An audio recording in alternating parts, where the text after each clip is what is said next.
Good morning, all of you. Good morning, sir. Good morning sir. तो बेटा start करें या वेट करना अभी थोड़ी देर?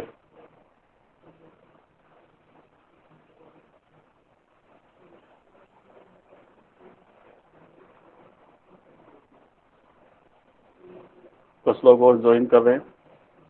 वेट करना है या स्टार्ट करें बेटा?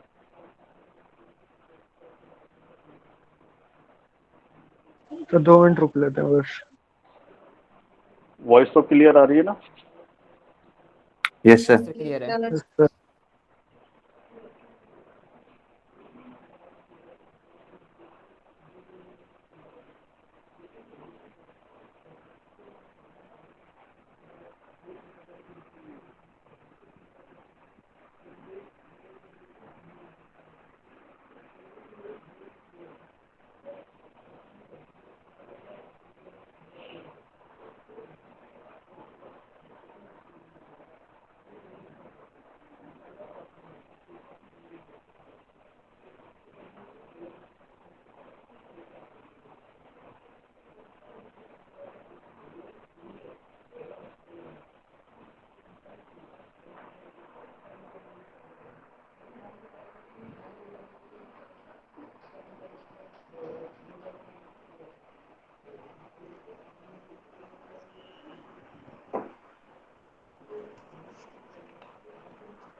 ठीक है बेटा, स्टार्ट करते हैं हम लोग।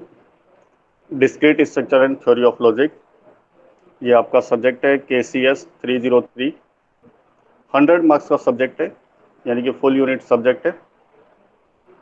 थोड़ा सा डिस्कस करते हैं पहले सिलेबस से। वॉइस क्लियर है ना बेटा? Yes, sir. Yes, Yes, sir. sir. Yes, sir. हाँ बेटा, बीच बीच में थोड़ा थोड़ा बताते भी रहना। देखो, discrete structure and theory of logics. तो डिस्क्रीट क्या होता है आपके पास? डिस्टिंक्ट। ठीक है, जो भी हमारा जो डेटा है आपके पास, जो आप डेटा स्ट्रक्चर में भी स्टडी किया होगा कि डेटा का ऑर्गेनाइजेशन हम कैसे करते हैं। जो डेटा है हम उसको क्या करते हैं, किसी एक पर्टिकुलर टूल की हेल्प से हम लोग क्या करते हैं, उसको डिस्टिंक्ट जो डेटा है उसको इंटरप्रेट करते हैं और उनको वेरियस तरीके से हम लोग क्या करते हैं, उनको ऑर्गेनाइज करते हैं, उनकी हेल्प से हम कैलकुलेशन करते हैं। तो वो सब आपके पास आएगा डिस्क्रीट स्ट्रक्चर। तो और दूसरा थ्योरी ऑफ लॉजिक्स, तो लॉजिक्स आपने पढ़े होंगे, एंड गेट, और गेट, नॉट गेट। ठीक है, तो ये सब क्या है, इन्हीं के लॉजिक्स के कम्बिनेशंस हैं बहुत सारे, तो उन्हीं को हमने डिफरेंट फॉर्म में हमें स्टडी करना है। जो यूनिट 1 है उसमें सेट, रिलेशन एंड फंक्शन। ठीक है, एक और वर्ड है इसमें मैथमेटिकल इंडक्शन, वो भी नेचुरल नंबर्स के अंडर में आ जाता है। तो मुझे लग रहा है कि आपने सेट 11th क्लास में स्टडी किया होगा, पढ़ा था बेटा Yes, सेट, sir. है ना? Yes, sir. तो उन ये सर मुझे जैसे याद आपके, नहीं है। कोई बात नहीं बेटा, याद नहीं है तो हम याद करा देंगे वो तो। ठीक है, रिवाइज करेंगे, पूरा पढ़ेंगे हम लोग सेट। ठीक है, लेकिन ये वही है जो 11th क्लास में था, जो आपके पास जो सेट था। जनरली ये भी मैथमेटिक्स की एक ब्रांच है, तो मैथमेटिक्स में हमेशा ऐसा होता है, जब भी हम मैथमेटिक्स स्टार्ट करते हैं कुछ नया चैप्टर, तो उससे पहले क्या होता है, रिवीजन एक्सरसाइज होती है। आपने इंटर में पढ़ना स्टार्ट किया होगा तो देखो, उससे पहले पहली वाली एक्सरसाइज क्या होंगी हमेशा, रिवीजन एक्सरसाइज। यानी कि कुछ आपके पास प्री रिक्विजिस्ट होता है कि आप सिलेबस स्टार्ट करने से पहले हम कुछ क्या करते हैं, रिवाइज करते हैं। ठीक है, ऐसे ही आपने जब बीटेक का स्टार्ट किया होगा, डिफरेंशिएशन किया होगा, तो ट्रिग्नोमेट्रिक फंक्शन डायरेक्टली यूज होते हैं वहाँ पर, उनका आपने इंटीग्रेशन भी निकाला होगा, डिफरेंशिएशन भी निकाला होगा, तो आपको यानी कि डिफरेंशिएशन उससे पहले आना चाहिए। यानी कि हमको हमेशा मैथमेटिक्स क्या होती है, इंटर रिलेटेड है कि आपने जो प्रीवियस जो पहले से पढ़ा हुआ है उन सबको हमें क्या करना होगा, पहले रिवाइज भी करना होगा। तो ये जनरली हमारे पास क्या डिस्क्रीट स्ट्रक्चर में जो यूनिट 1 है ये टोटल रिवीजन है, और इसी से हमारा नियर अबाउट 32% के करीब सिलेबस पूरा यूनिट 1 से कवर्ड हो जाता है। यानी कि यूनिवर्सिटी में करीब 30 से 32 नंबर का क्वेश्चन पेपर आपको किससे मिलेगा, इन्हीं रिवीजन एक्सरसाइज से। यानी कि अगर मैं आज यूनिवर्सिटी का पेपर ले लूँ और आपको अपना जो बेसिक्स है वो अच्छे तरीके से क्लियर हो, तो आप 32 मार्क्स में से 18, 19 और 20 मार्क्स तक भी यहाँ पर गेन कर सकते हैं अगर आपके बेसिक्स स्ट्रॉन्ग है तो। यूनिट 2 में हम स्टडी करेंगे ग्रुप। यूनिट 3 है लैटिस एंड बुलियन। यूनिट 4 है प्रोपोजिशन एंड प्रेडिकेट कैलकुलस। तो बेसिकली प्रोपोजिशन क्या होता है, जो भी स्टेटमेंट है जिसका हम कोई डिक्लेरेटिव, हमारे पास क्या मिल जाए उसका कोई डिक्लेरेटिव स्टेटमेंट है। जैसे मैंने कहा कि क्या मेरी आवाज़ सुनाई दे रही है, तो आप क्या आंसर दोगे, यस या नो। ऐसे स्टेटमेंट जिनका आंसर हम लोग क्या कर सकते हैं, यस और नो में दे सकते हैं, वो सब प्रोपोजिशन कहलाते हैं। तो उन्हीं प्रोपोजिशन के बीच में एंड और इस तरीके के वर्ड हम क्या करते हैं, अटैच कर देते हैं, तो वही बन जाता है आपके पास प्रपोजिशन। और उसी के लॉजिक के बहुत छोटी यूनिट है आपके पास, यूनिट नंबर 2, एरो दिखाई दे रहा है, यूनिट नंबर 2 और यूनिट नंबर 4, ये दोनों बहुत छोटी हैं आपके पास, यानी कि बहुत कम टाइम लेती है कवर करने में। और यूनिट 2 के अंदर जो ग्रुप है केवल 5 प्रॉपर्टियों के ऊपर डिपेंड करता है, क्लोजर, एसोसिएटिव, आइडेंटिटी, इनवर्स और कम्यूटेटिव। अगर ये 5 प्रॉपर्टी आपने ठीक से कर ली, यानी कि सिर्फ 10 मिनट्स में आपकी 5 प्रॉपर्टी हो जाती है कवर अप। अगर ये पांचों प्रॉपर्टी आपको अच्छे से आती है तो इस यूनिट में कुछ भी नहीं बचेगा तुम्हारे पास, ऐसा कोई न्यूमेरिकल नहीं होगा जिसे आप सॉल्व ना कर पाए। यानी कि आपको 20 मार्क्स केवल 5 प्रॉपर्टी ठीक से याद कर ली आपने, उनकी प्रैक्टिस थोड़ी सी कर ली, तो ग्रुप का कोई भी क्वेश्चन आप इजीली सॉल्व कर सकते हो। यानी कि आपको फ्री के 20 मार्क्स मिलेंगे अगर सिर्फ 5 प्रॉपर्टी ढंग से क्लियर है। ठीक है, और यही प्रोपोजिशन में है एंड और नॉट, इस तरीके के ऑपरेशन है, तो इसे प्रोपोजिशन में बस दूसरे नाम से हम लोग क्या करते हैं, यूज कर लेते हैं, कंजक्शन, डिजक्शन, निगेशन। ठीक है, सिर्फ हम कुछ नए वर्डों के साथ में हम ऑपरेशन वही है, एंड गेट वाला, और गेट वाला, जो बिटवाइज आपने एंड ऑपरेटर यूज किया होगा ना, सी में किया था कभी use. Yes sir. Yes sir. हाँ यस सर। हाँ बेटा, वही सिर्फ उन्हीं ऑपरेटरों के ऊपर ही पूरी यूनिट डिपेंड करती है। फोर्थ यूनिट बहुत छोटी यूनिट है, और प्रीडिकेट कैलकुलस में हम क्वांटिफायर्स कर लेते हैं, क्वांटिटी यानी कि कितने। ठीक है, बस। तो यानी कि यहाँ से जो 20 मार्क्स हैं ये बहुत इजीली मिल जाते हैं, और यूनिट नंबर 4 से आपको 20 मार्क्स बहुत इजीली मिल जाते हैं। बुलियन भी थोड़ा सा काफ़ी इजी है, और ये बेसिक्स तो है, ये तो बेसिक्स आपका रिवीजन है तो प्रैक्टिस ज़्यादा है। और आपके पास क्या है, जो सिलेबस है वो काफ़ी वाइड है, यानी कि फर्स्ट यूनिट को कवर करने में 12 से 12 to 14 लेक्चर्स लग जाते हैं। लेकिन बेसिक अगर स्ट्रॉन्ग हो गया तो फिर आगे इन दोनों यूनिट में कुछ भी नहीं रहता। यानी कि ये दोनों यूनिट मिला के, यूनिट 2 और यूनिट 4 मिला के 5 लेक्चर मैक्सिमम लगते हैं। यानी कि ये बहुत जल्दी कवर अप हो जाती है, क्योंकि कम प्रॉपर्टीज़ हैं और न्यूमेरिकल सारे इजीली सॉल्व हो जाते हैं। तो डायरेक्ट क्वेश्चन आते हैं, तो आपको डायरेक्ट मार्क्स भी मिल जाते हैं। ऐसी प्रोपोजिशन में जब भी क्वेश्चन आते हैं तो 2 मार्क्स के 5 पार्ट में करके देता है। वो क्वेश्चन भी पूछेगा तो 5 स्टेटमेंट दिए होंगे, तो 5 स्टेटमेंट को क्या करता है, मैथमेटिकली किसी आपके पास जो लैंग्वेज है उस लैंग्वेज में कन्वर्ट कर लेता है, सिम्बॉलिक रिप्रेजेंटेशन में। सिम्बॉलिक रिप्रेजेंटेशन गिवन होते हैं तो उन्हें लैंग्वेज में कन्वर्ट करवा लेता है। तो यानी कि इन दोनों यूनिट पे फोकस रखना, यूनिट नंबर 2 और यूनिट नंबर 4, ये मार्क्स स्कोरिंग यूनिट्स हैं हमारी। ठीक है, जिसमें डायरेक्ट क्वेश्चन आते हैं। बाकी जो प्रैक्टिस, जो आपके पास जो मैक्सिमम प्रैक्टिस नीड है, वो यूनिट 1 और यूनिट 4। अब देखो यूनिट 5 में क्या है, यूनिट 5 में ट्री, ग्राफ, रिकर्सन और कम्बिनोट्रीज। देखो कम्बिनोट्रीज भी 12th क्लास में था। ठीक है, रिकर्सन आपने पढ़ा है कि कोई भी फंक्शन अपने आप को कॉल करता है तो हमें रिकर्सिव फंक्शन कहते हैं। तो ऐसी वहाँ पर रिकरेंस की इक्वेशंस हैं, उन्हें सॉल्व करना, जैसे आपने लेबनिज थ्योरम में किया था डिफरेंशियल इक्वेशन सॉल्व, ऐसे यहाँ रिकर्सिव इक्वेशंस होती हैं, उनको सॉल्व करना होता है, तो इसमें सॉल्व करने वाला पार्ट है। बाकी ट्री और ग्राफ दोनों ही डेटा स्ट्रक्चर में भी है और हम डिस्क्रीट में भी पढ़ेंगे। डेटा स्ट्रक्चर में हम लोग उसकी क्या करेंगे, हम लोग एल्गोरिथम स्टडी करते हैं और एल्गोरिथम का हम ट्रैवर्सल देखते हैं कि एल्गोरिथम किस तरीके से वर्क कर रही है। यहाँ पर हम न्यूमेरिकल डेटा के ऊपर वही चीजें अप्लाई करेंगे। ठीक है, तो यूनिट 5 भी काफी लेंदी है और यूनिट 1 भी काफी लेंदी है, लेकिन मार्क्स स्कोरिंग यूनिट 2 और यूनिट 4 से स्ट्रेट क्वेश्चन है, बहुत छोटी है और कम एफर्ट में आपको 40 मार्क्स का तो जल्दी से मिल जाएगा। और यूनिट 1 जो है आपकी रिवीजन एक्सरसाइज है, तो आपके पास इसमें 32 मार्क्स, तो यानी कि 32 20 प्लस 20, यानी कि यही तीनों मिला के आपके पास कितना हो गया 72। और बाकी आपके पास ये क्या है, जो ट्री है, ग्राफ है, ये डेटा स्ट्रक्चर भी पढ़ते हैं, यहाँ पर भी पढ़ते हैं, तो इसके भी डायरेक्ट क्वेश्चन आते हैं। ठीक है, तो ये आपके पास यूनिवर्सिटी के 5 यूनिट्स हैं आपके पास सिलेबस, सभी का मार्क्स वैसे तो इक्वल होता है 20 20 20 20, लेकिन जो सेट में से स्मॉल स्मॉल क्वेश्चन बनते हैं 2 मार्क्स के, तो it can be more than 20 marks. और ऐसी प्रोपोजिशन लॉजिक्स में भी 2 मार्क्स के क्वेश्चन बहुत सारे आते हैं, तो इसलिए ये भी 20 से एक्सटेंड कर जाता है, तो बाकी किसी और यूनिट में से और भी कम हो जाता है, मार्क्स रिड्यूस हो जाते हैं। यहाँ तक क्लियर हो गया बेटा syllabus? Yes sir. Yes sir. Yes sir. कोई डाउट तो नहीं है यहाँ तक? अभी फिलहाल मैं इसलिए ये बता रहा हूँ कि आपको करना क्या है और किस तरीके से प्लान करना है, किस तरीके से किस यूनिट को ज़्यादा फोकस करना है, ज़्यादा प्रैक्टिस करनी है। तो अभी से समझ लो कि ये आपका सिलेबस है। और जनरली हम कोई भी डिस्क्रीट की बुक पिक करते हैं, उसे ओपन करते हैं, तो उसमें तो पूरा डिस्क्रीट स्ट्रक्चर होता है। तो हमको सिर्फ क्या करना है, देखो सेट वाला चैप्टर करना है, रिलेशन वाला चैप्टर करना है, फंक्शन वाला करना है, मैथमेटिकल इंडक्शन वाला करना है, ग्रुप वाला करना है, लैटिस, बुलियन, प्रोपोजिशन, प्रेडिकेट, ये एक ही चैप्टर होगा हमेशा। ट्री वाला करना है थोड़ा सा, और ट्री में भी क्या करना है आपको, बाइनरी ट्री करना है, तो वो भी मैंने लिख रखा है। ग्राफ में आपको कितना करना है, ठीक है।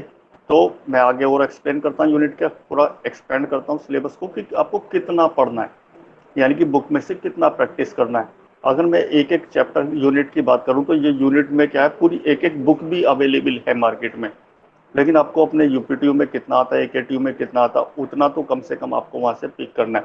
उसके बाहर आप कुछ भी मिलता है तो आप मुझसे क्वेश्चन पूछ सकते हैं, मुझे व्हाट्सएप कर सकते हैं, या फिर आप अपनी इसी ग्रुप पे अपना क्वेश्चन ड्रॉप कर दो। अच्छा, किसी ने ग्रुप को ओपन करके देखा था? हाँ बेटा, Yes, ये sir. आपने, तो ग्रुप पे कुछ मिला? सिलेबस ही ग्रुप था। पे ग्रुप पे बस सिलेबस था? Sir videos, notes, PPT. Theory के नोट्स वगैरह थे सर। अच्छा, अभी एक बच्चा बता रहा था ना कि सिर्फ उसे सिलेबस मिला। सिलेबस नहीं बेटा, उसके ऊपर देखो नोट्स भी हैं, उसके ऊपर वीडियोस भी हैं। किसी ने मेरा वीडियो देखा? नहीं सर, अभी क्लास नहीं हुई थी, इस वजह से नहीं देखा। अच्छा अच्छा, अब जाके देखना, उसमें वीडियो अगर देखना चाहते हो तो वीडियो भी देखें, तो बोर्ड पे ही पढ़ा रखा है। ठीक है, आप उस वीडियो को भी प्रीफर करेंगे। अगर आप कोई भी न्यूमेरिकल आपसे सॉल्व नहीं होता है तो आप वीडियो को जाके प्रीफर करके देखो, आपको वहाँ से भी समझ में आएगा। कोशिश कीजिए कि आपको समझ में आए वहाँ से भी। बाकी मैं ऑनलाइन क्लास तो ले ही रहा हूँ, ठीक है। डाउट को यहाँ भी डिस्कस करेंगे। आप कोई जो क्वेश्चन छोड़ेंगे तो हो सकता है कि उस समय पर मैं ना देखूँ, तो मैं वीडियो बना के वहाँ पर भी पोस्ट कर दूंगा, तो आप वीडियो से भी आपका सोल्यूशन मिल सकता है। वरना मैं व्हाट्सएप पे आपको लिंक थ्रो कर दूंगा। मैंने एक यूट्यूब चैनल बना रखा है, उसके ऊपर मैं अपनी सारी वीडियो पोस्ट करता रहता हूँ। अगर आप सब्सक्राइब कर लोगे चैनल को, तो मैं जैसे ही कोई वीडियो अपलोड करता हूँ तुरंत आपको नोटिफिकेशन आ जाएगा, ठीक है। अगर अच्छी लगे वीडियो तो लाइक भी कर सकते हो, शेयर भी कर सकते हो, ठीक है। और कमेंट भी है ना सर? सर जरूर सर। कमेंट सर तो तुम्हारे अपने लिए होता है। हाँ सर बताओ। वो लिखे ना ग्रुप पे डाल देना, वो हम देख लेंगे। ग्रुप पे? व्हाट्सएप ग्रुप पे। व्हाट्सएप ग्रुप पे? तो हाँ बेटा, क्लासरूम पे डाल देना, कोई दिक्कत तुम नहीं। क्लासरूम ओपन करोगे तो सारे यूट्यूब के लिंक है, कॉपी ओके करना, सर। ग्रुप में पेस्ट करते रहना, क्या दिक्कत है, ठीक है। मतलब ये मुझी से क्यों करवाना चाहते हो, इतना तो तुम भी कर सकते हो, कॉपी किया पेस्ट किया, खत्म। ठीक है सर, ठीक है सर। नहीं, तो इंजीनियर्स हमेशा पाथ फाइंड आउट करते हैं, वे फाइंड आउट करते हैं। देखो उसमें और भी टीचर जुड़े हुए हैं, वो क्यों देखेंगे वीडियो? तुम्हें देखना है तो सबके लिए गूगल क्लासरूम ओपन है, कभी भी ओपन करो, कभी भी करो, और लिंक आते रहेंगे, बहुत सारे लिंक हो जाएंगे। अब कौन सा अप्रोप्रिएट लिंक है, तो अब क्या करो, उसी पर्टिकुलर यूनिट में जाओ, और उसी यूनिट की वीडियो देखनी है तो उसी यूनिट की वीडियो देखो आप। अब जब मैं यहाँ पर लिंक डाल दूंगा, सोचो मैंने यहाँ पर 100 लिंक डाल दिए, तो आपको कैसे पता चलेगा कि सेट का कौन सा, ग्रुप का कौन सा, लेटिस का कौन सा? ठीक है, इसलिए ऑर्गेनाइज्ड वे में हमने गूगल क्लासरूम पर ही लिंक डाल दिए और उसी टॉपिक के अंडर में डाल दिए। अगर सेट से रिलेटेड आपको नोट्स में दिखाई दिया, नोट्स में कोई दिक्कत है तो आप वीडियो प्रीफर करो, वरना ऑनलाइन में डिस्कस कर लो। ठीक है, सब आप ही के बेनिफिट के लिए बनाया। तो आगे चलते हैं, देखते हैं कि थोड़ा डिटेल में थोड़ा सा स्टडी करते हैं सिलेबस को। पहले देखो, फर्स्ट यूनिट में सेट थ्योरी है, रिलेशन है, फंक्शन है और नेचुरल नंबर है। नेचुरल नंबर में मैथमेटिकल इंडक्शन के न्यूमेरिकल आते हैं और 10 मार्क्स का न्यूमेरिकल आता है। सेट थ्योरी वही सेट का इंटरसेक्शन, सेट का यूनियन, सेट का डिफरेंस, ठीक है, सिमेट्रिक डिफरेंस, वही A union B union C करवा लेता है, कभी A intersection B intersection C, कोई दो आपको फॉर्मूला दे दिया उन सब का प्रूफ करवा लेता है। तो आप कोई भी एग्जाम्पल लेके, ठीक है, इस तरीके का न्यूमेरिकल पूछता है। कभी कभी दो दो नंबर में बहुत छोटी छोटी डेफिनेशन आ जाती है, व्हाट इज नल सेट, ठीक है, what is singleton set, what is power set. तो ऐसे दो दो नंबर के क्वेश्चन सेट से बहुत आते हैं, क्योंकि बड़ा क्वेश्चन तो कोई बनता नहीं, तो छोटे छोटे क्वेश्चन बहुत सारे आते हैं इसमें। क्लियर हो रहा है बेटा? Yes sir. Yes sir. Yes sir. Intersection और यूनियन पढ़ा था बेटा कभी आपने? Yes sir. पढ़ा? Yes, sir. आता है इंटरसेक्शन यूनियन? Yes sir. चलो चेक भी हो जाएगा। अभी देखना, उसके बाद क्या, फिर रिलेशन है। जैसे मैंने दो सेट बना दिए, एक सेट में कुछ एलिमेंट है, दूसरे सेट में कुछ दूसरे एलिमेंट है। अगर ए सेट का एलिमेंट बी के साथ में कोई रिलेशन कैप्चर होता है, यानी कि वो दोनों आपस में ज्वाइन हो जाए, तो उसे हम कहते हैं रिलेशन। यानी कि वो लेस देन हो सकता है, ग्रेटर देन हो सकता है, इक्वल टू हो सकता है, और भी रिलेशन की कोई डेफिनेशन लिखी हो तो वो रिलेशन कहलाता है। फिर हम इसमें स्टडी करेंगे टाइप ऑफ रिलेशन। कितने टाइप के रिलेशन होते हैं हमारे पास? 7 डिफरेंट टाइप के रिलेशन होते हैं। वैसे तो 3 ही कैटेगरी होती है, रिफ्लेक्सिव, तो रिफ्लेक्सिव का वेरिएंट है इरिफ्लेक्सिव, या तो फंक्शन जो भी रिलेशन है या तो रिफ्लेक्सिव होगा, या नॉन रिफ्लेक्सिव होगा, या फिर इरिफ्लेक्सिव होगा। ऐसी दूसरी प्रॉपर्टी है सिमेट्रिक की। सिमेट्रिक होता है, असिमेट्रिक होता है और एंटी सिमेट्रिक होता है, और थर्ड होता है ट्रांजिटिव।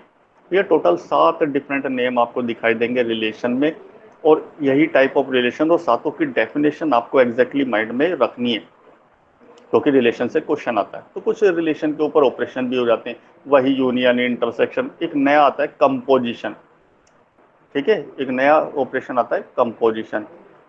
तो एक और वर्ड आता है इसमें रिलेशन के, हम लोग क्लोजर फाइंड आउट करते हैं कि कोई क्लोजर रिलेशन कैलकुलेट करना। और लास्ट रिलेशन में लास्ट जो होता है हमारे पास इक्वलेंस रिलेशन। ठीक है, सबसे ज्यादा न्यूमेरिकल जो होता है वो इक्वलेंस रिलेशन। ये नोट करके रखना कि इक्वलेंस रिलेशन। और व्हाट इज इक्वलेंस रिलेशन? कोई भी रिलेशन यदि रिफ्लेक्सिव है, सिमेट्रिक है और ट्रांजिटिव है, अगर तीनों हैं तो वो रिलेशन इक्वलेंस रिलेशन होता है। तो 10 नंबर का न्यूमेरिकल आता है, हमको ये शो करना होता है कि ये रिलेशन रिफ्लेक्सिव भी है, सिमेट्रिक भी है, ट्रांजिटिव भी है। कैसे करेंगे वो तो मैं जब रिलेशन पढ़ाऊंगा तो समझाऊंगा, ठीक है। लेकिन माइंड में रखें कि सिर्फ इतना इजी क्वेश्चन आता है कि न्यूमेरिकल आपको गिवन होता है, 3 प्रॉपर्टी सेटिस्फाई करके दिखानी है और आपको पूरे 10 मार्क्स मिलेंगे। हार्डली 7, 8 टू 10 लाइंस में स्टूडेंट क्या करता है, कंप्लीट कर देता है और उसको पूरे एग्जैक्टली 10 मार्क्स मिल जाते हैं। तो इजी होता है यहाँ पे भी मार्क्स स्कोरिंग करना। देन उसके बाद है फंक्शंस। तो फंक्शंस में हम लिखते हैं ना, जैसे f x is equal to x square divide by x plus 1, यही फंक्शन है। ऐसी 2-3 फंक्शन देंगे तो उन फंक्शनों का composition f of g, f of f, f of g x. तो इस तरीके के फंक्शन हम लोग पढ़ते हैं। तो टाइप ऑफ फंक्शन हम लोग स्टडी करते हैं। इसमें इंटो फंक्शन क्या होता है, ओंटो फंक्शन क्या होता है, सरजेक्टिव, इंजेक्टिव, बाइजेक्टिव। बस ज़्यादा वर्ड नहीं है, बस ये 5-6 तरीके की फंक्शन है, इनको हम स्टडी करते हैं। और कुछ हम लोग थ्योरेटिकल भी आ जाता है कभी कभी क्वेश्चन कि फंक्शन कितने टाइप के होते हैं। तो हम कहते हैं कि अलजेब्रिक फंक्शन होता है, पोलोनोमियल फंक्शन होता है, लॉगरिथमिक फंक्शन होता है, ठीक है, ट्रिग्नोमेट्रिक फंक्शन होता है, इनवर्स ट्रिग्नोमेट्रिक फंक्शन होता है। और मुझे नहीं लगता कि आपको नहीं पता होगा, आपको इजीली पता होगा ट्रिग्नोमेट्रिक फंक्शन क्या होता है। पता है बेटा? हेलो? Yes sir.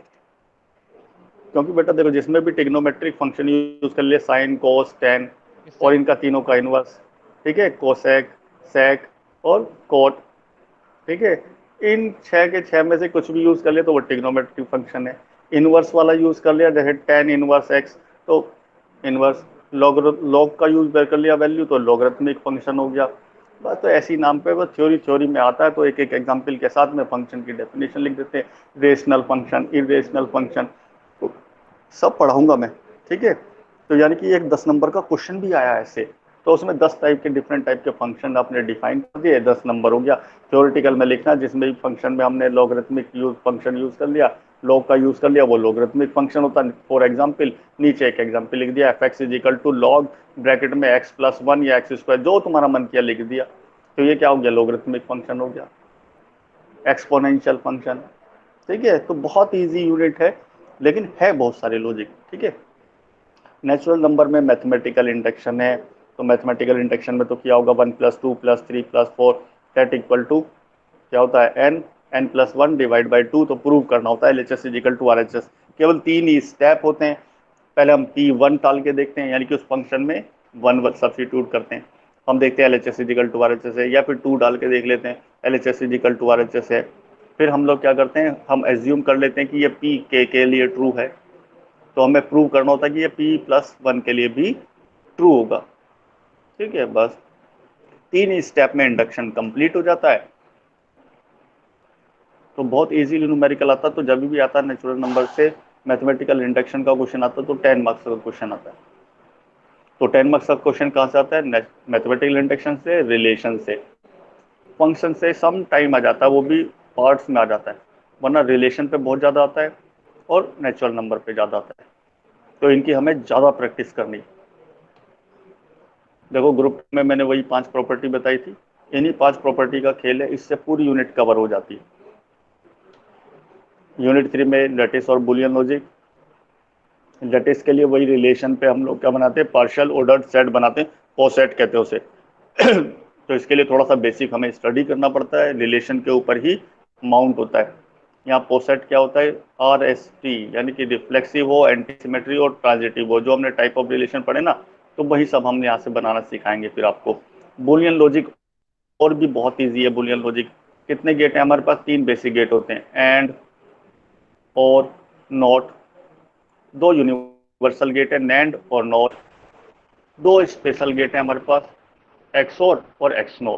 केवल बेटा इन्हीं 7 गेटेस से पूरी यूनिट डिजाइन हो जाती है, सारे सर्किट बन जाते हैं, सिंप्लीफिकेशन हो जाता है, सब कुछ। इनके अलावा कुछ नया वर्ड हम लोग यूज ही नहीं करेंगे, यानी कि बहुत इजीली यहाँ से भी हम मार्क्स ले सकते हैं। और मैथमेटिक्स की ब्रांच है तो 100 आउट ऑफ 100 भी आ जाते हैं इसमें। प्रोपोजिशन लॉजिक बता ही दिया था मैंने। सर क्विज आ गई, क्विज। हाँ बेटा क्विज करो फिर। क्विज आ गई बेटा, 5 मिनट का वो है क्विज, जल्दी से सबमिट कर दो। 2 ही क्वेश्चन हो गए, एक यूनियन और इंटरसेक्शन मैंने पूछा है, इससे मुझे पता चल जाएगा कि आपको यूनियन और इंटरसेक्शन आता है कि नहीं आता।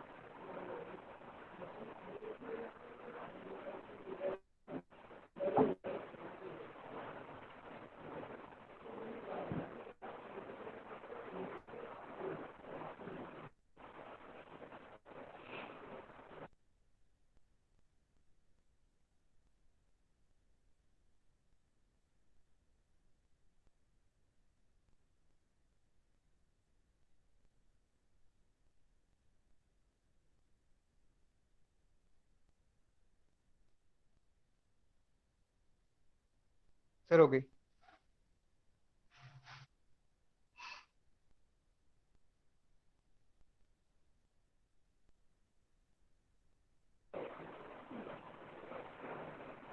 दो मिनट रुकते हैं, सबका कंप्लीट हो जाने दें।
हो गया बेटा सबका quiz? Yes sir.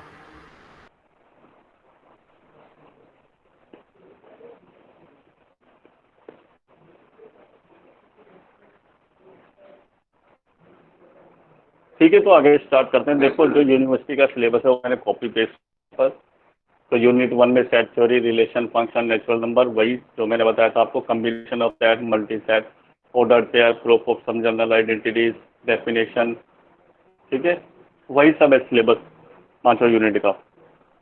Algebraic structure unit 2 में बहुत कम सिलेबस।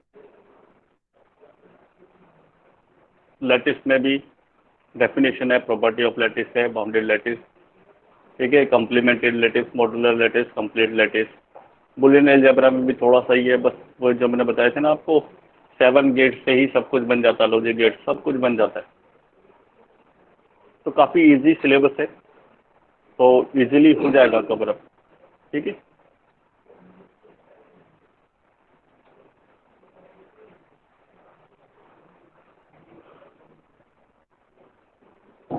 चलो स्टार्ट करते हैं सेट थ्योरी। तो सेट क्या है आपके पास? कलेक्शन ऑफ ऑब्जेक्ट्स, जिसको हम लोग क्या कह रहे हैं, एलिमेंट्स कह रहे हैं। तो हमेशा सेट को हम लोग कहते हैं वेल डिफाइंड।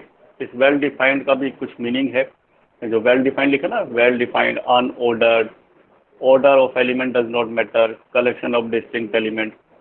हमेशा डिस्क्रीट का मतलब ही डिस्टिंक्ट होता है। तो सेट क्या होता है? Collection of distinct element. और ये जो वेल डिफाइंड लिखा ना, वेल डिफाइंड, वेल डिफाइंड का मतलब है कि वो सारे के सारे जो सेट के एलिमेंट है, कोई ना कोई ऐसी प्रॉपर्टी है जो सारे एलिमेंट क्या करते हैं, फॉलो करते हैं। फॉर एग्जाम्पल मैंने कहा कि सेट ऑफ वोवेल्स, तो आपके पास तो 26 अल्फ़ाबेट्स हैं, ठीक है, उनमें से मुझे वो सारे एलिमेंट पिक करने हैं, यानी कि वो सारे अल्फ़ाबेट पिक करने हैं जो क्या हो, वोवेल्स की कैटेगरी में आते हो। तो मैं कह सकता हूँ ए, ई, आई, ओ, यू, तो 5 ही तो होंगे। तो वो जो 5 के 5 एलिमेंट हैं वो सारे क्या है, वोवेल्स हैं। वो जो प्रॉपर्टी है वही वेल डिफाइंड का मतलब है। जब भी हम सेट प्रिपेयर करते हैं तो ब्रेन में हमारे पास क्या होता है, एक प्रॉपर्टी होती है जिसके अकॉर्डिंग हम लोग क्या करते हैं, सेट प्रिपेयर करते हैं। जैसे मैं कहूँ कि इस ग्रुप में जितने ऐसे कौन कौन से स्टूडेंट हैं जिनकी परसेंटेज 90 से ऊपर है, तो कुछ स्टूडेंट इनमें से क्या होंगे, वो सारे स्टूडेंट का एक सेट बन जाएगा जिनकी परसेंटेज क्या होगा, 90 से ऊपर होगी। तो हमेशा जितने भी सेट के एलिमेंट होते हैं उस प्रॉपर्टी को फॉलो करते हैं, उसी वही मतलब है वेल डिफाइंड, ठीक है। और डिस्टिंक्ट होने चाहिए, सेट में एलिमेंट को रिपीट करने की रिक्वायरमेंट होती नहीं है। तो आप कोई भी सेट का एलिमेंट है 1 2 3 लिखा हुआ, तो हम उसे 3 2 1 भी लिख सकते हैं, या फिर 2 1 3 भी लिख सकते हैं, ठीक है। ऑर्डर मैटर नहीं करता है, सेट के एलिमेंट इंपॉर्टेंट है, उनका ऑर्डर इंपॉर्टेंट नहीं है। जैसे यहाँ पर लिखा हुआ सेट, ठीक है, 1 1 2 3, ये एक सेट है, तो यानी कि इसमें सेट में 3 ही एलिमेंट है, एक 1 एक 2 और एक 3। जैसे एक बी सेट है 1 2 3, तो दोनों सेट क्या है, बिल्कुल सेम है, ए इक्वल टू बी, यानी कि दोनों सेट का मतलब एक ही है, दोनों में सेम एलिमेंट है। सी इज इक्वल टू लिख दिया मैंने 2 1 3, ठीक है। तो ये क्या है, these 3 sets are the same set, ये तीनों सेट एक ही सेट है, ठीक है। बस इन तीनों सेटों के नाम क्या कर दिए मैंने, ए बी और सी, हैविंग कॉमन एलिमेंट्स, ठीक है, same elements they have.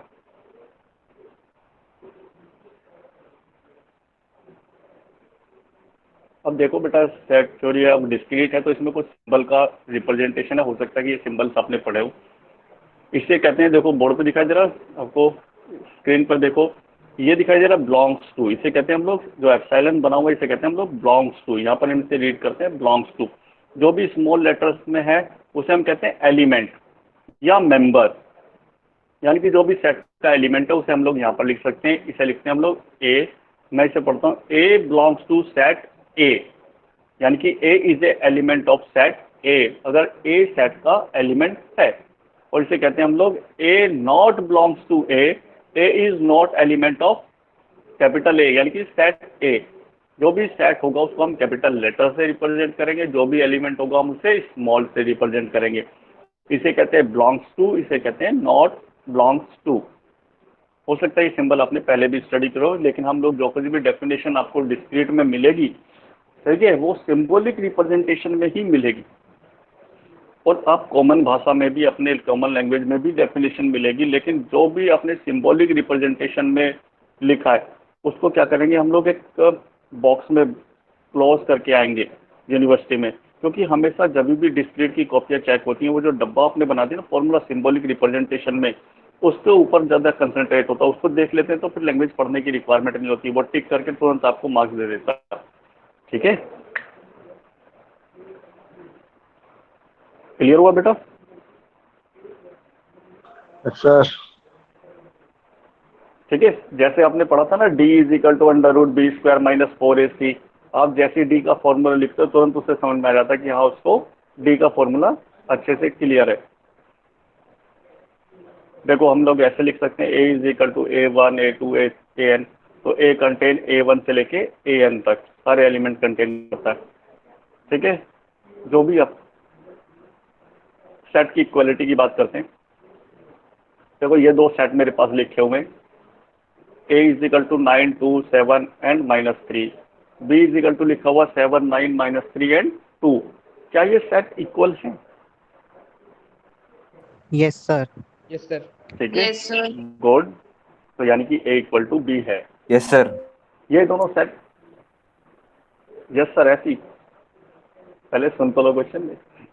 A set में dog cat and horse, B set में है no cat sir, horse no और स्क्वेरल। No sir. ठीक है, नो सर। समझ में आ गया? क्लियर हो Yes, गया? यानी sir. कि a ≠ b, क्योंकि ऊपर वाले सेट में 3 एलिमेंट हैं, नीचे वाले सेट में कितने एलिमेंट हैं आपके पास? 4 एलिमेंट हैं। क्लियर हो गया? अगर सेट ए और बी दोनों इक्वल है, दोनों तभी हो सकते हैं जबकि उन दोनों के अंदर एग्जैक्टली सेम एलिमेंट होते हैं। ठीक है, उनका सीक्वेंस में भी चेंज हो सकता है, सीक्वेंस चेंज हो सकता है लेकिन सेम एलिमेंट होंगे। जैसे ऊपर वाले फर्स्ट एग्जांपल में क्या था, 9 फर्स्ट पोजीशन पर था, यहाँ पर सेकंड पोजीशन पर था, ये 2 यहाँ पर सेकंड पोजीशन पर था, तो यहाँ फोर्थ पोजीशन। पोजीशन में भी चेंज, यानी कि ऑर्डर में भी change, but element should not change. ठीक है, एलिमेंट क्या रहेंगे? दोनों सेम ही रहेंगे, तभी वो इक्वल होगा, अदरवाइज अनइक्वल। अब ये देखो, ये इक्वल है नहीं है? इक्वल है sir. Yes sir, equal, yes sir, ठीक इक्वल है, है। क्योंकि उसने उसने डॉग और डॉग का रिपीटेशन कर दिया। ठीक है, उससे हमें कोई फर्क नहीं पड़ता, तो भी हमारे पास क्या है, यहाँ पर 3 ही डिस्टिंक्ट एलिमेंट है। ठीक है, यानी कि = b। गुड। देखिए ये कुछ स्टैंडर्ड सेट हैं, जैसे हमने कह दिया नेचुरल नंबर का सेट है, तो उसे हमने यदि कहीं पर कैपिटल N लिखा हुआ है, यानी कि मैंने कह दिया कोई भी ए एलिमेंट जो है वो सेट N से बिलोंग करता है, तो N का मतलब आपको पता होना चाहिए कि N क्या होता है, नेचुरल नंबर को रिप्रेजेंट करता है। कभी कभी क्वेश्चन में मैक्सिमम टाइम तो गिवन होता है, लेकिन कभी कभी ऐसा होता है कि वहाँ सिर्फ N लिख दिया उसने, तो ये स्टैंडर्ड नोटेशन है। तो अंडरस्टूड है कि N stand for natural number. Generally आपने क्वेश्चन देखे होंगे आज तक जितने भी पेपर आपने किए, तो जनरली क्वेश्चन में ही मेंशन होता है where N represent the natural number. अगर वो ना भी लिखे तो आपको अंडरस्टूड होना चाहिए कि N किसके लिए होता है? नेचुरल नंबर के लिए होता है। ठीक है बेटा?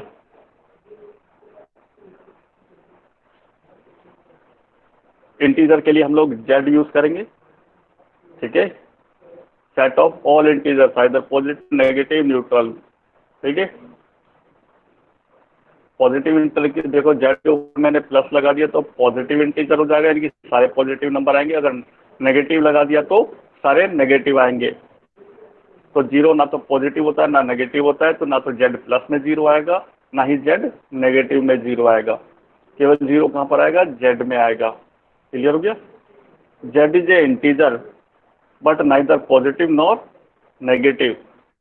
0 इज अ न्यूट्रल नंबर। ऐसे रियल नंबर है, R से डिफाइन करते हैं, रेशनल नंबर Q से डिफाइन कर देते हैं। आगे बात करते हैं नल सेट। पढ़ा था बेटा null set? Yes sir. Yes sir. हाँ, एक ऐसा सेट जिसमें कोई भी एलिमेंट ना हो तो उसे हम क्या कहते हैं? Null set. तो उसे हम लोग क्या करते हैं, अपने यहाँ पर हम डिस्क्रीट में उसे 5 से रिप्रेजेंट करते हैं। या तो हम लोग 5 लिखेंगे या फिर हम क्या करेंगे, ओपन ब्रैकेट किया और क्लोज ब्रैकेट कर दिया, तो इसका मतलब है या तो एम्प्टी सेट का हो या फिर नल सेट। तो 2 मार्क्स का न्यूमेरिकल पूछा गया था लास्ट टू लास्ट ईयर, ठीक है, 2000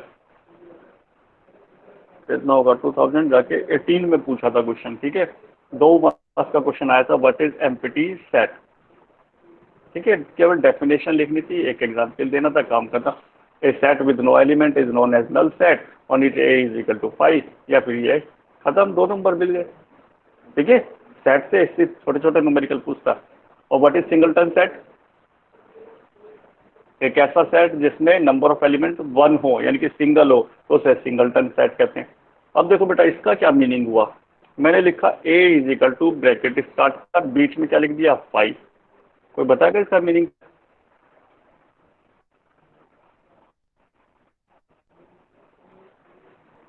हाँ बेटा, कोई एक्सप्लेन करेगा इसे? तो सेट के अंदर एक एम्प्टी सेट। सेट के अंदर एक एम्प्टी सेट नहीं, इसका मीनिंग है कि ए एक सेट है जिसके अंदर क्या है, एक एलिमेंट है, उस एलिमेंट का नाम है नल, ठीक है। क्लियर रखना। ये क्या है, जब आपने मैंने क्या लिखा कि ओपन ब्रैकेट किया, क्लोज ब्रैकेट किया, बीच में 5 लिख दिया, तो 5 is a element of this. अगर मैं इसका मोड निकालूंगा ना, मोड यानी कार्डिनलिटी, तो आपको मिलेगी 1, ठीक है। तो नल सेट को हम लोग केवल सिंगल 5 से रिप्रेजेंट करते हैं, कभी नल सेट को ऐसे रिप्रेजेंट मत कर देना, ये फिर सिंगलटन सेट हो जाएगा। ए सेट हैविंग नल एलिमेंट, ठीक है। क्लियर हो गया। ए इज इक्वल टू मैंने लिखा जेड, ठीक है, तो जेड ए एक एलिमेंट है, ए के अंदर हम इस तरीके से रिप्रेजेंट कर सकते हैं। ये मेरे पास क्या लिख दिया, देखो मैंने यहाँ पर एक सेट बनाया बी कोमा सी का, यहाँ मैंने बनाया C comma X comma D, 2 set. तो सेट बहुत सारे सेट्स का कॉम्बिनेशन भी हो सकता है, सेट ऑफ सेट्स भी बन सकता है, ठीक है। याद करो हमारा पावर सेट क्या होता है, जितने भी सबसेट होते हैं उन सबका कलेक्शन ही क्या बन जाता है, पावर सेट। तो वो भी बहुत सारे सेट्स का सेट होता है, इसलिए हम उसे क्या कहते हैं, पावर सेट कहते हैं। तो सेट को हम लोग क्या कर सकते हैं, सेट्स का कॉम्बिनेशन, यानी कि हम लोग सेट्स का भी सेट बना सकते हैं, इस तरीके से रिप्रेजेंट करते हैं। इस तरीके से भी लिख सकते हैं। सेट बिल्डर फॉर्म पढ़ी होगी तुमने, इसे मैं एक बार तुम्हें पढ़ के दिखाता हूँ कि इसे क्या लिखा हुआ है इसमें। कोई पढ़ के बताएगा क्या मुझे इसे, जो लास्ट लाइन है जहाँ एरो है, कोई पढ़ के बता सकता है बेटा?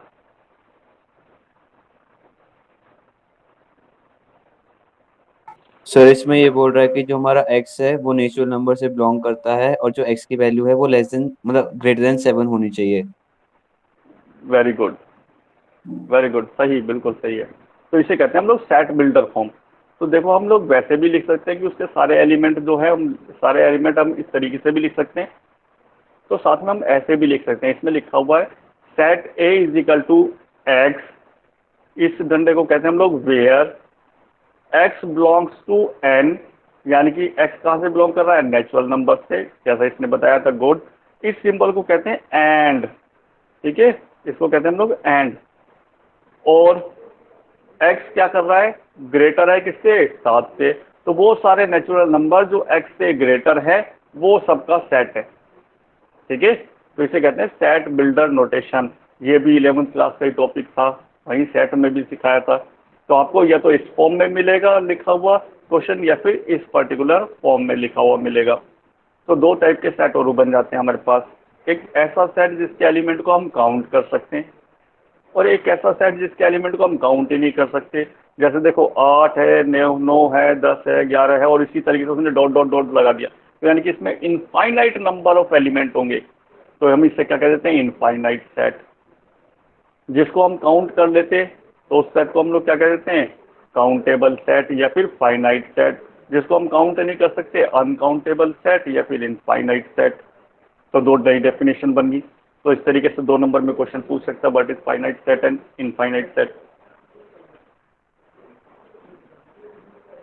इस तरीके के कुछ एग्जाम्पल हम देख सकते हैं। वही यहाँ पर रियल नंबर है, या क्योंकि आपके पास रेशनल नंबर है। अब बात करते हैं सबसेट की, ठीक है। यहाँ पर लिखा हुआ A is a subset of B, यानी कि बी में 4 एलिमेंट है, उनमें से कुछ एलिमेंट्स हमने किस में ले लिए, ए में। तो वो कुछ क्या हो सकते हैं, एक भी ना ले, या फिर सारे ले ले, या फिर कुछ ले ले। ठीक है, तो उसे हम कहते हैं A is a subset of B. तो ये सबसेट का सिंबल है। ठीक है, जितने भी ए में एलिमेंट होंगे वो डेफिनेटली है कि वो बी में तो प्रेजेंट होंगे ही होंगे, क्योंकि वो बी से ही बना है, इसलिए हम उसे क्या करें, सबसेट। बी के एलिमेंट में से कुछ एलिमेंट हमने पिक कर लिए, तो उसी को हम लोग कह देते हैं सबसेट। तो इसे हम कहते हैं A is a subset of B.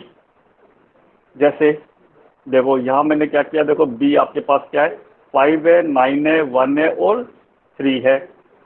इसमें से मैंने क्या किया, 2 एलिमेंट ले लिए, 3 और 9, दोनों एलिमेंट उसी में से निकाले मैंने बी में से, तो मैंने क्या बना लिया, ए। तो मैं कह सकता हूँ A is a subset of B. तो आंसर क्या होना चाहिए, यस या नो? यस। ठीक है, तो ट्रू। अब ये बताओ ट्रू होगा फॉल्स होगा? सर ट्रू होगा। ठीक है, नंबर रिपीटेशन में रहे कोई दिक्कत नहीं हमें, तो ट्रू होगा। गुड। देन इस सेट के बारे में बताओ। Sir false. False false false. False है, तो रीजन क्या होगा फॉल्स का? सर ए वन के बी सारे जो एलिमेंट ए बी में में वन नहीं है। एलिमेंट है वो बी में नहीं है। गुड, क्योंकि जो हमने यहाँ ए में 1 एलिमेंट है वो बी का तो मेंबर ही नहीं है, यानी कि 1 नॉट बिलोंग्स टू बी। ठीक है, क्योंकि हमको क्या बनाना है, सबसेट जब भी बनाते हैं तो वो जो पेरेंट्स है वो पेरेंट्स क्या है आपके पास, बी है। बी के ही कुछ एलिमेंट यहाँ पर होंगे, चाहे सारे के सारे एलिमेंट भी लिख दो। ठीक है, लेकिन ये जो ए एलिमेंट, ए में जो 1 एलिमेंट है वो बी में है ही नहीं, तो इसलिए ये क्या होगा, फॉल्स होगा। क्लियर हो गया? अगर ये सबसेट है, A is a subset of B, तो what is B? B is a superset of A. Clear हो गया? अगर ए को हम सबसेट करें तो बी क्या कहलाएगा, उसका सुपरसेट। प्रॉपर सेट पता है? Yes, देखो sir. इसी तरीके से ये प्रॉपर सेट कौन बता रहा है? सर मैं बता रहा हूँ सर, जो Yes. हमारा ए है, A is a subset of B but A is not equal to B. मतलब जो ए के जो एलिमेंट है वो बी में तो होंगे, पर ए और बी के जो एलिमेंट है वो बराबर नहीं होंगे, ए हाँ, बी में good. ज्यादा भी हो सकते हैं। हाँ, तो हम कह सकते हैं कि मोड ऑफ बी यानी कि number of element present in B is always greater than number of element present in a A. ठीक है, तो ये जो जो सबसेट का निशान है इसके नीचे जो इक्वल टू लगा हुआ ये हट जाता है, तो उसे कहते हैं हम लोग प्रॉपर सेट। यानी कि सारे के सारे एलिमेंट नहीं पिक कर सकते आप उसमें से। ठीक है, at least 1 element should be there in B such that which is not present in A. ठीक है, यस, यही कहा था ना तुमने, यस सर। है ना? अब ये चेक करो, 1 2 3 है, बी इज इक्वल टू 1 2 3, तो क्या ये इसका सबसेट है? तो हम क्या कहेंगे इसे, यस, हम सारे के सारे एलिमेंट भी ले सकते हैं। ठीक है, तो देखो ये है आपके पास बी और ये बना आपके पास ए। ठीक है, ऐसे होता है सबसेट। अगर ये आपके पास है सुपर सेट और ये क्या बन गया उसका सबसेट। ये आपके पास है सी, तो हम क्या कह सकते हैं, जो बी है वो सबसेट है किसका, सी का। ए सबसेट है बी का, तो डेफिनेटली है कि A also subset of C. कोई डाउट किसी को? No sir. No sir. तो इजी कंसेप्ट है, ये सब आप स्टडी कर चुके हो ऑलरेडी, पढ़ा है ना ये सब? Yes sir. Yes sir. चलो गुड।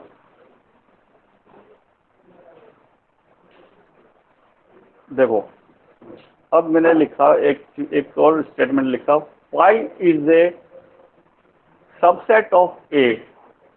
कोई भी सेट हो ए, सबका सबसेट क्या होगा, 5, यानी कि नल उसमें से एक भी एलिमेंट ना पिक करे, तो 5 is the always subset of all set. कोई सा भी सेट का एक सबसेट तो क्या होगा, 5 जरूर होगा। ए इज ऑलवेज सबसेट ऑफ ए।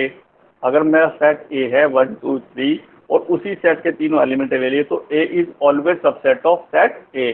किसी भी सेट का सबसेट वो सेट इटसेल्फ तो होता ही है।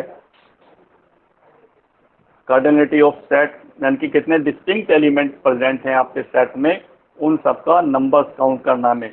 अगर फाइनाइट है तो फाइनाइट सेट, अदरवाइज इनफाइनाइट, जिनको हम काउंट नहीं कर सकते। तो जो भी फाइनाइट सेट हैं उन सब की हम क्या निकाल लेते हैं, कार्डिनलिटी निकाल लेते हैं, कितने नंबर ऑफ एलिमेंट सेट के अंदर प्रेजेंट है। अब ये देखें यहाँ पर, ये आपके पास कितने एलिमेंट है इसके अंदर, 1 2 3, तो mod of A is equal to क्या हो गया 3। कार्डिनलिटी को हम लोग क्या करते हैं, मोड से रिप्रेजेंट कर देते हैं, तो कितना हो गया आपके पास 3। ये आपके पास है, तो यहाँ बताओ मुझे कितने है, इसका बी का मोड कितना होगा, सर 4। गुड। अब इसका मोड कितना होगा, सी का मोड 0। 0। Very good. कौन, नहीं, किसने 0 बताया, किसने 1 बताया, सर ये 0 बताया। गुड। और 1,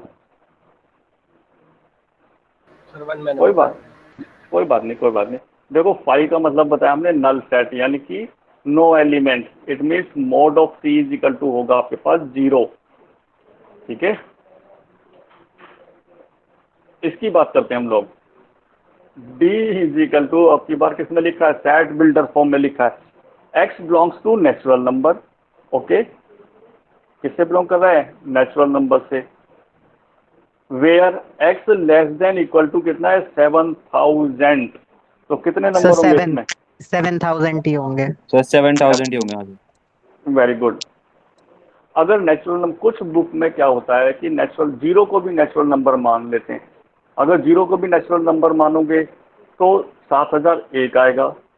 और अगर किसी बुक में आपको नेचुरल नंबर 1 से स्टार्ट होता है, बाय डिफॉल्ट हम लोग भी स्टडी किया है कि नेचुरल नंबर क्या होता है, 1 से स्टार्ट होता है। लेकिन कुछ राइटर लिख देते हैं कि बुक में क्या होते हैं, नेचुरल नंबर के सेट में 0 भी लिख देते हैं, तो वो लोग इसका आंसर देंगे 7001। ठीक है, ये उसी बुक का पीपीटी था जिस बुक में उसमें 1 लिख रखा है। अगर इसमें नेचुरल नंबर में हम लोग 0 को इंक्लूड ना करें तो 7000 होगा, अदरवाइज 7001। ठीक है, तो आप आंसर में 7000 ही लिखना, क्योंकि n नेचुरल नंबर में 0 काउंट नहीं होता है। अब ये बताएं, सर 6999। इसमें सर x क्या होना चाहिए, ग्रेटर, सर 7000 के ऊपर होंगे सारे elements. Infinite element. Infinity. Good, infinite. ठीक है, अब इक्वल सेट की बात करते हैं। तो a इक्वल टू बी, कोई भी सेट इक्वल कब हो सकते हैं, जब a, ठीक है, a is a subset of b और b is a subset of a। अगर a b का सबसेट हो जाए और b a का सबसेट हो जाए तो दोनों सेट क्या हो जाएंगे, इक्वल हो जाएंगे। क्लियर हो गया। और या फिर हम ये कह सकते हैं इसके जितने नंबर ऑफ एलिमेंट, यानी कि मॉड ऑफ दिस और each and every element of these two sets are equal. ठीक है, और कितने होंगे आपके पास, बिल्कुल आइडेंटिकल होंगे। 1 है तो यहाँ पर भी 1 होगा, 2 है तो 2 भी, ऑर्डर चाहे कुछ भी हो।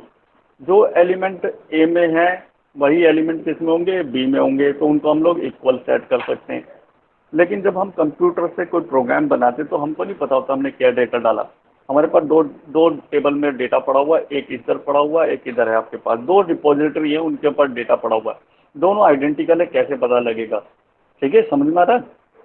हम कंप्यूटर साइंस में तो हम ऐसा मान के चलो कि हमको तो डेटा पता ही नहीं है, वो एक फाइल में पड़ा हुआ, वो दूसरी फाइल में पड़ा हुआ, और हमें देखना कि ये दोनों फाइलें सेम है, क्योंकि दोनों का नाम अलग अलग है।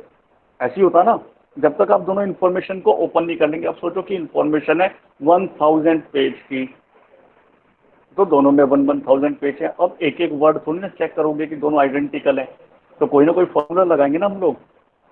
तो हम क्या करते हैं, ए का प्रॉपर सेट कैलकुलेट करते हैं बी के साथ, कि A is a proper set of B या फिर A is a subset of B. ठीक है, इस तरीके से निकालते हैं हम लोग कि ए सबसेट होना चाहिए बी का और बी ऑल्सो सबसेट ऑफ ए। अगर ए बी का सबसेट है और बी ए का सबसेट है तो हम कह सकते हैं कि दोनों सेट क्या है, इक्वल हैं। अदरवाइज तो फिर उनके एलिमेंट 1 से लेके हम लोग क्या करेंगे, लास्ट इंडेक्स तक कंपेयर करते चले जाएंगे। अगर सारे आइडेंटिकल मिलेंगे तो हम लोग कह सकते हैं कि दोनों इक्वल सेट है। लास्ट डेफिनेशन पढ़ लेते हैं, सुपर सेट। सर हाँ बताओ बेटा यार। सर जो हमने लास्ट वाला बताया था ए और बी जिसमें इक्वल एलिमेंट थे दोनों में, तो वो हमारा इक्वल सेट के साथ इम्प्रॉपर सेट भी तो बोल सकते हैं उसको हम, क्या बोल सकते हैं? Improper subset.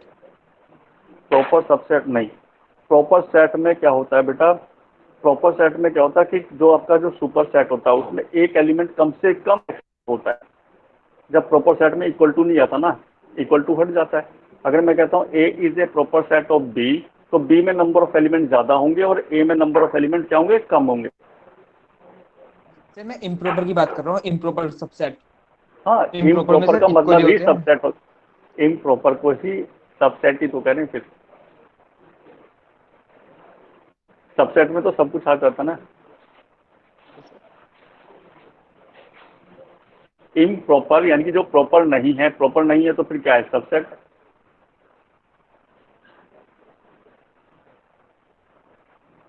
नहीं क्लियर हो गया? इससे क्लियर नहीं हुआ क्लियर?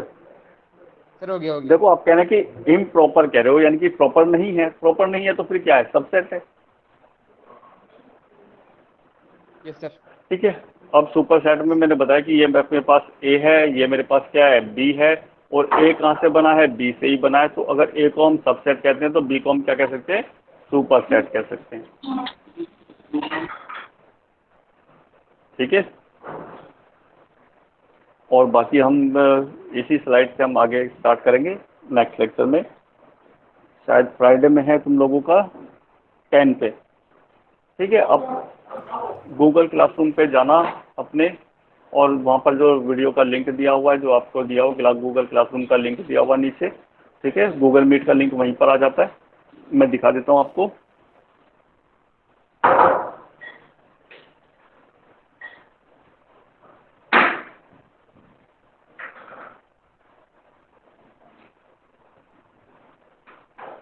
जैसे ही आप लॉगिन करते हो तुरंत यहाँ पर क्या हो जाता है, क्लास कोड आता है, नीचे क्या आ रहा है, मीटिंग लिंक।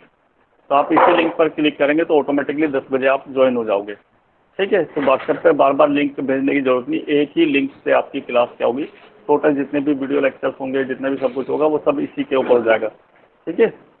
आप डायरेक्टली इसी पर चले जाएं, मीटिंग लिंक दिया हुआ यहाँ पर क्लिक करें, 10 बजे ऑटोमेटिकली हम लोग क्या करेंगे, क्लास को ज्वाइन कर लेंगे। क्लियर हो गया? बार बार हमको जनरेट करने की रिक्वायरमेंट नहीं है कि मैं बार बार क्लास बनाऊं, गूगल मीट के लिए आपको बार बार भेजूं, अलग अलग बनाने की जरूरत नहीं। आप डायरेक्टली आप इस पे आएँ, गूगल क्लासरूम पर इस लिंक पर क्लिक करें, ऑटोमेटिकली आपकी क्लास ज्वाइन हो जाएगी। ठीक है। और किसी का कोई डाउट है तो पूछो।